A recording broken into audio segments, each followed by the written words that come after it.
Acho que o primeiro ponto é o seguinte: todo o discurso do governo, especialmente do deputado Lindbergh, líder do PT, é baseado numa canalice, numa tentativa de esvaziar, de deslegitimar o trabalho que foi feito numa legislação que endurece o enfrentamento ao crime organizado. Nossos convidados já vão aparecer aí na tela para vocês. Kim Kataguiri e Renan Santos, uma grande honra tê-los aqui. Muito obrigado pela presença. Um prazer enorme fazer um episódio do Risco Brasil desse calibre. A gente teve aprovação na Câmara, com muito ruído, é verdade, do PL antifacção de Guilherme Derrite. Eu queria abrir esse nosso papo falando contigo, Kim. Afinal, o governo jogou contra, né? Era um projeto do governo que acabou sendo, de certa forma, tomado pela oposição. O Derrite saiu de São Paulo, foi lá ser o relator e conseguiu aprovar, talvez não tudo como gostaria, mas um projeto denso em que o governo se demonstrou claramente contra. Disse que reduziria o orçamento da Polícia Federal e coisas do gênero, né? Enfraqueceria talvez a Polícia Federal, o que acredito eu não ter uma razão tão densa por trás, mas eu queria aproveitar sua presença para você também já começar explicando um pouco mais a respeito desse projeto. Eu vi uma declaração bem forte sua na Câmara logo depois da aprovação. Enfim, traz um pouco mais de detalhe do que realmente foi aprovado e sua visão a respeito disso. Boa noite. Perfeito. Boa noite, prazer aí. Obrigado pelo convite. Acho bom que seja o episódio 14, né? Esse é um número que a gente pretende ver com muita presença aí nas próximas eleições. Eu acho que o primeiro ponto é o seguinte: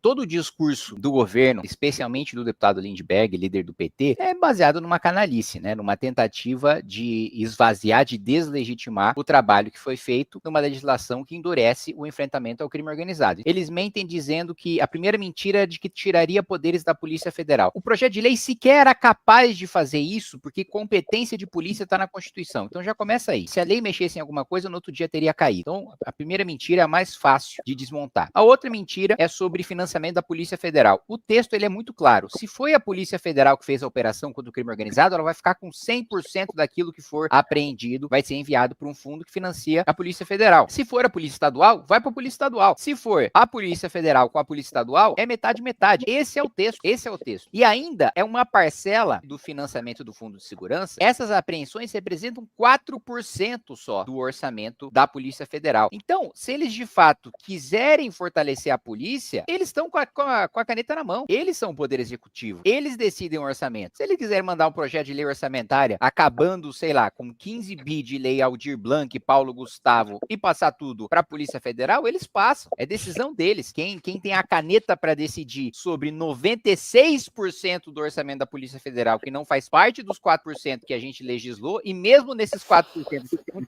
da polícia, a gente diz que o que a PF operar, ou o que a PF operar junto com a Polícia Civil, ela vai receber, é o Poder Executivo que determina. Então, assim, nós temos penas mais duras, de 20 a 40 anos, ainda com causas de aumento que podem levar a 65 anos. Nós temos a possibilidade de vigiar a conversa entre o advogado e o faccionado. Ele automaticamente vai para um presídio federal, não tem mais aquela discussão. Ah, mas o juiz quer mandar, não quer mandar. Inclusive, eu vou antecipar para você uma discussão que nós vamos ter na PEC da segurança. Nos países desenvolvidos, a partir do momento que o sujeito é condenado, o condenado ele fica sob a administração do Poder Executivo, do governo. E aí o governo decide, vai para cela A, vai para cela B, vai para presídio A, vai para presídio B. No Brasil não, é a justiça, né? Depois que o sujeito já foi condenado, já foi julgado, o governador precisa ficar pedindo licença para o juiz, posso mexer para cá, posso mexer para lá, me autoriza a passar para um regime, para um presídio federal, não me autoriza, né? Isso em país desenvolvido não, o Poder Executivo administra a penitenciária e aí vai administrar da maneira que achar adequado, né?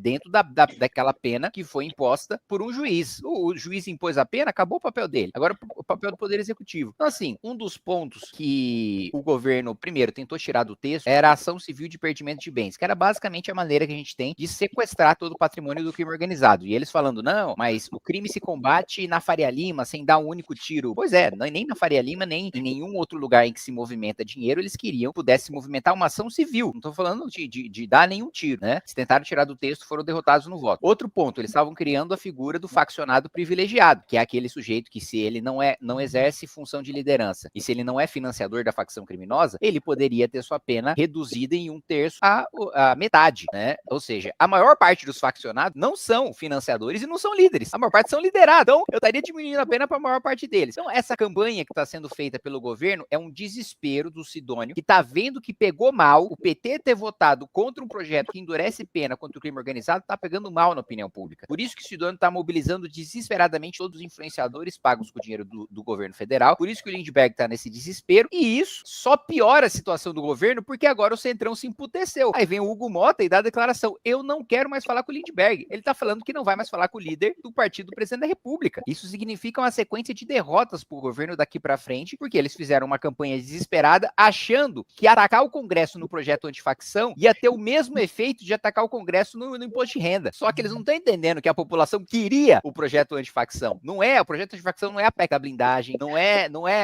o aumento do número de deputados, que aí funciona você fazer pressão contra o Congresso na pauta que é impopular. Agora, na pauta que o povo quer, você vai bater no Congresso, você que vai apanhar, né? Então, numa burrice de comunicação, eles também fizeram uma barbeiragem política. Perfeito. Eu queria aproveitar esse gancho para falar sobre o que tem sido dito na mídia a respeito do Centrão estar deixando a base do governo, ficando um pouco mais distante, essa briga pública, como você bem citou. Você que vive o dia a dia e consegue ver na prática, o quanto de verdade existe nisso? O quão distante o governo está agora do Congresso? Muitas vezes a gente viu o Congresso tomando decisões e que acabaram não sendo válidas perante a população porque o judiciário não assim permitia, né? O quanto que o Congresso é relevante nessa discussão, essa separação do Congresso do Executivo é relevante em todo esse desenvolvimento político que a gente vai ter daqui até o fim de 2026? Olha, se o Congresso quiser, o governo não aumenta mais imposto nenhum, né?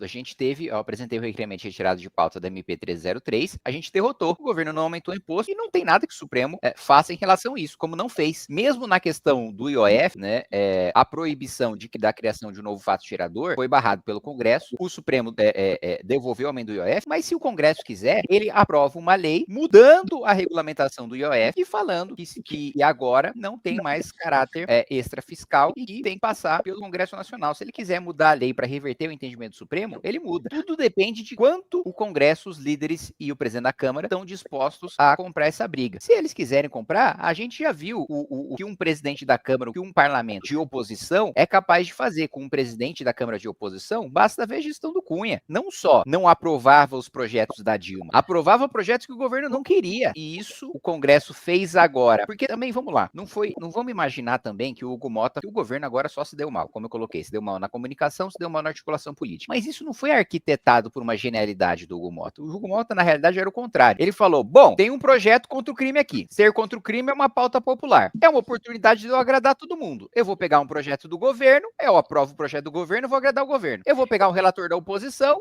vou aprovar um projeto do governo com um relator da oposição, vou agradar todo mundo, né? E aí ele não ia agradar todo mundo. É incompatível a visão do governo e da oposição em relação à segurança pública. Então, foi meio que o acaso. Agora, se ele deliberadamente começar a programar pautas anti-governo, não tem governo que se segure, não.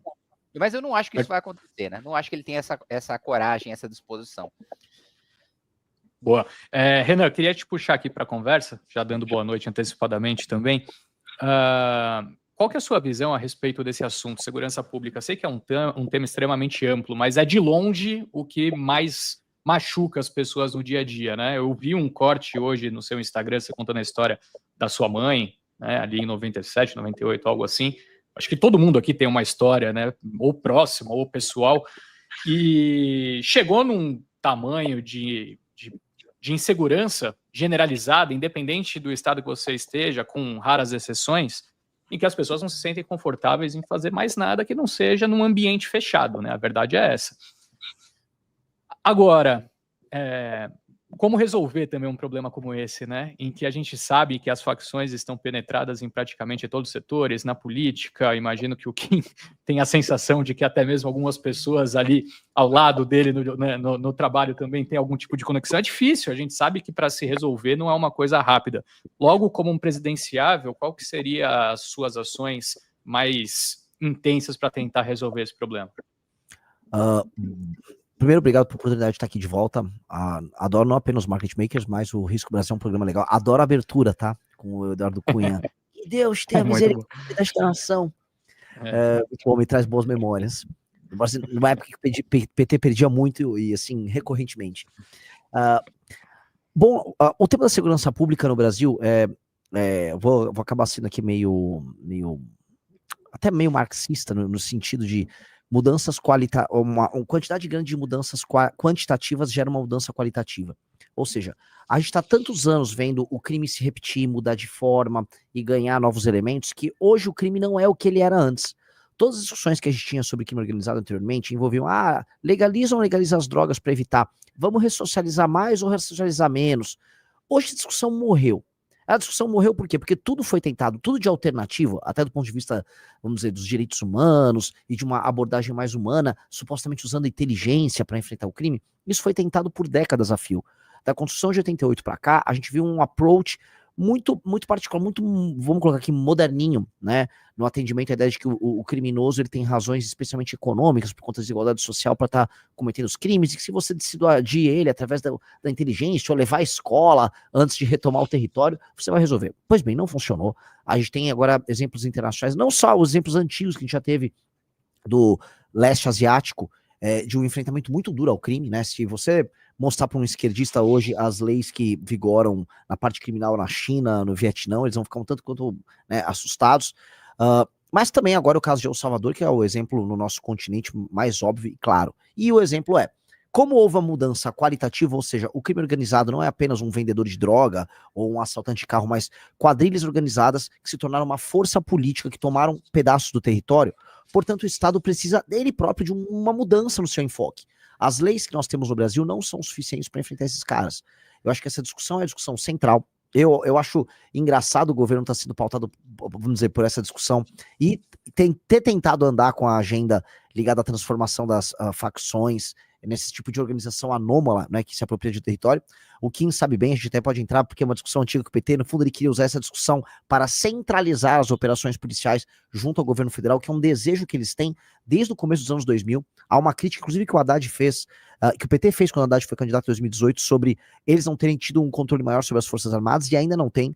Portanto, para ter a famosa mano militar, eles precisariam ter um controle efetivo sobre a PF e sobre as polícias. Então, a gente sempre desconfia muito de qualquer tipo de ação centralizante que parta do PT.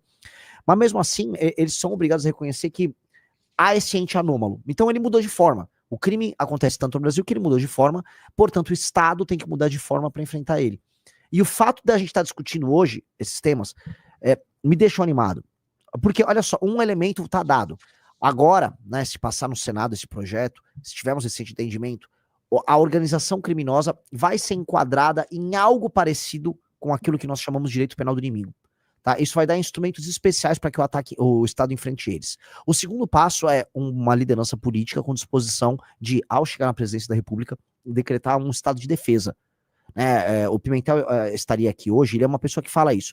Não adianta ter apenas a GLO. Com estado de defesa, você pode entrar em domicílios, que é onde, por exemplo, os traficantes se escondem, né, faz buscas, faz prisões muito rápidas, para que você comece a fazer como o Bukele fez em El Salvador, né, que através, vamos dizer, de uma ação territorial, o Estado retome, prenda rápido, desbaratine essas quadrilhas, eles fiquem presos por muito tempo e não consigam se reorganizar novamente. E aí a gente começa a virar a página do contra o crime no Brasil.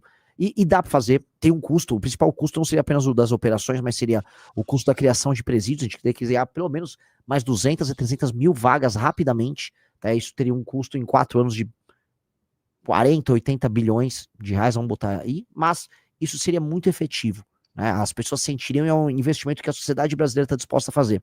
E aí eu acho, já para passar a bola para vocês, que isso se mistura com outro tema que é muito importante aqui no podcast, que é a ideia própria de que você precisa ter uma reforma fiscal muito grande que abra espaço para investimento. Ou seja, só vai dar para fazer presídio se abrir espaço fiscal, né? Então, são duas agendas que são muito importantes, que é a fiscal e a agenda de segurança pública se mesclando. Perfeito. E aí a gente tem ampla convicção de que se você chegar para a população e perguntar o que você prefere, gastar 40 bilhões construindo presídio ou 40 bilhões para ir para onde ninguém sabe, né, que no fim é mais ou menos isso que acontece na Câmara, todo mundo aprovaria, né, não tem a menor dúvida quanto a isso. Agora, eu queria te ouvir, Kim, a respeito desse ponto que o Renan trouxe, da necessidade de aprovação no Senado. Qual que é o sentimento de bastidor? Vocês acham que o texto consegue passar do jeito como foi aprovado por aí, na Câmara? Acho que exatamente não vai ser. o sujeito que foi nomeado relator no Senado, que é o senador Alessandro Vieira, ele foi nomeado justamente por não ter alinhamento automático nem com o governo, nem com a oposição. Não tendo alinhamento automático com a oposição, o texto não vai ser o mesmo. Mesmo se fosse alguém ligado à oposição, alguma alteração teria. Espero que a maior parte das alterações sejam positivas, mas conhecendo o relator, eu já imagino que algumas serão negativas. Mas, de todo modo, existe uma vantagem. A casa iniciadora sempre tem a palavra final em projeto de lei e projeto de lei complementar. Então, a Câmara dos Deputados aprovou um texto, o Senado mudou, volta o texto para a Câmara para a gente dizer sim ou não às alterações do Senado. Se a gente disser não, a palavra final é da Câmara. Então, não me preocupa tanto assim a tramitação nesse sentido. Mas o Renan estava falando do Sudeste Asiático, e aí me lembrou só uma curiosidade. Eu estive em Singapura, acho que ano passado, e uma das penas que existem em Singapura, que é uma das penas mais brandas, é de varada. É literalmente o sujeito tomar 3, 4 varadas na bunda se ele pichar. Cuidado, hein? Você vai conseguir voto em alguns lugares com essa proposta aí. Eu tava falando, pô. E teve vários casos assim. Essa agenda, pô. Teve casos de americano, de australiano, que foi pichar lá em Singapura, aí os governos pediam, né, em nome dos direitos humanos, para eles não tomarem varada, e tipo assim, a resposta do governo de Singapura era, ok, vamos dar uma varada a menos.